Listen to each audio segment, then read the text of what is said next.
Hello guys, সবাই কেমন আছো? আশা করছি সবাই খুব ভালো আছো।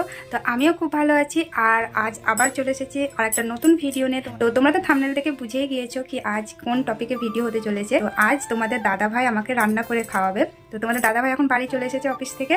তো দেখো, এই দেখো এসেই যা কাজ, ফোন দেখা। তো বলো, আজ কি রান্না করে খাওয়াবা? Chilli chicken. তুমি পারবা তো? সত্যি?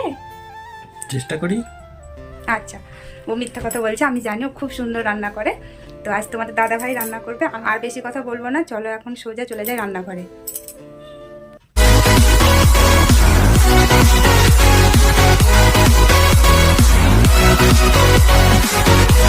তো আমি রান্নাঘরে এসেই দেখি কি তোমাদের দাদা ভাই তো চিলি চিকেনের জন্য পেঁয়াজ ক্যাপসিকাম কাটতে শুরু করে দিয়েছে। তো আমি ওকে বলি কি চলো তোমাকে আমি একটু হেল্প করে দিই। তো ও তো কোনো মতেই রাজি হয় না।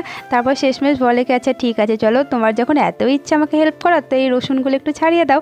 তো আমি বাস ওকে এই রসুনগুলো ছাড়িয়ে দিই, বাস এইটুকুই। আর কোনো হেল্প আমি ওকে করি, ও পুরোটা নিজে নিজে একাই করে। বিয়ের আগে অনেকবারই তোমাদের দাদা ভাইকে আমি বলতে শুনেছি কেউ রান্না করতে পারে, কিন্তু কোনোদিন দেখিনি। তো আজ সেটা আমি নিজের চোখে দেখছি আর আমার প্রচণ্ড ভালো লাগছে ওকে এভাবে রান্না করতে দেখে।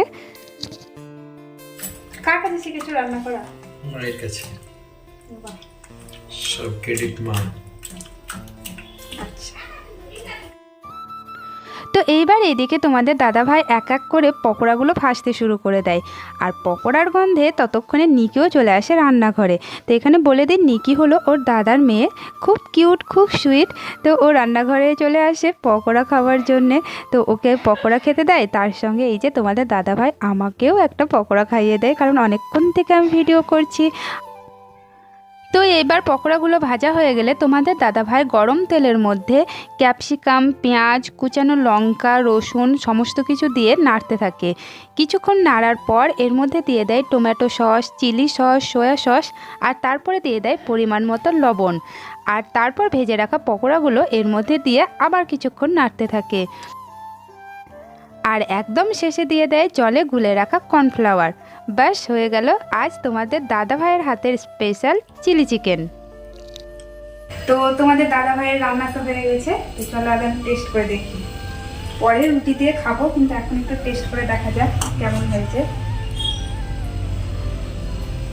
সত্যি অসাধারণ হয়েছে। তো গাইস, তোমরা তো দেখতেই পেলে কি তোমাদের দাদাভাই কেমন সুন্দর আজ চিলি চিকেন বানালো। তো এইদিকে আমার শাশুড়ি মা বিকেলবেলাতে মাটির উনুনে ছাদে বসে রুটিও বানিয়ে ফেলেছে। তো আমি এখন তোমাদের দাদাভাইয়ের হাতে রুটি আর চিলি চিকেন খাই। আর তোমরা ততক্ষণে আমার এই ভিডিওটাকে লাইক করে আমার চ্যানেলটাকে সাবস্ক্রাইব করে দাও। তো দেখা হচ্ছে পরের সপ্তাহে নতুন কোনো ব্লগে। ততক্ষণ সবাই সুস্থ থাকো, ভালো থাকো, লাভ ইউ, টাটা।